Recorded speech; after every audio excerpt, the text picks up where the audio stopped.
Liver మన బాడీలో చాలా ఇంపార్టెంట్ ఆర్గన్ అండి. It is the work house organ of the body.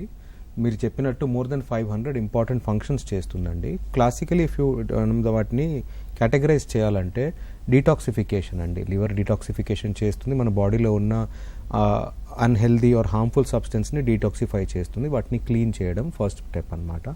Metabolism చాలా ఇంపార్టెంట్. కార్బోహైడ్రేట్, ప్రోటీన్, ఫ్యాట్ ఇవన్నిటిని మెటబలైజ్ చేసి మనకు ఎనర్జీ ఇవ్వడం అన్నట్టు లివర్ చేస్తుందండి. బైల్ ప్రొడక్షన్, మన బాడీలో బైల్ ఉంటుంది, డైజెషన్ కోసం హెల్ప్ అవుతుంది, అది కూడా లివర్లోనే ప్రొడ్యూస్ అవుతుందండి. వీటితో పాటు గ్లూకోజ్ హోమియోస్టాసిస్, మన బాడీలో షుగర్ ప్రొడక్షన్, అది ఎక్కువ గ్లూకోజ్ ఉంటే అది గ్లైకోజన్లో కన్వర్ట్ అవ్వడము, అది కూడా లివర్లో ఉంటుంది. సో మనం ఎక్కువసేపు ఆకలితో ఉన్నప్పుడు బాడీలో గ్లైకోజన్ రిజర్వ్స్ ఉంటాయి, బాడీ అది యూటిలైజ్ చేసుకుంటుంది మనకు ఎనర్జీ కోసము. అలాగే ప్రోటీన్ సింథసిస్ కూడా, ఆల్బుమిన్, క్లాటింగ్ ఫ్యాక్టర్స్, ఇవన్నీ ఇంపార్టెంట్ ఎసెన్షియల్ ప్రోటీన్స్ మన బాడీలో లివర్లోనే ప్రొడ్యూస్ అవుతాయి. సో ఇది లివర్కి ఇంపార్టెంట్ ఫంక్షన్స్ అండి.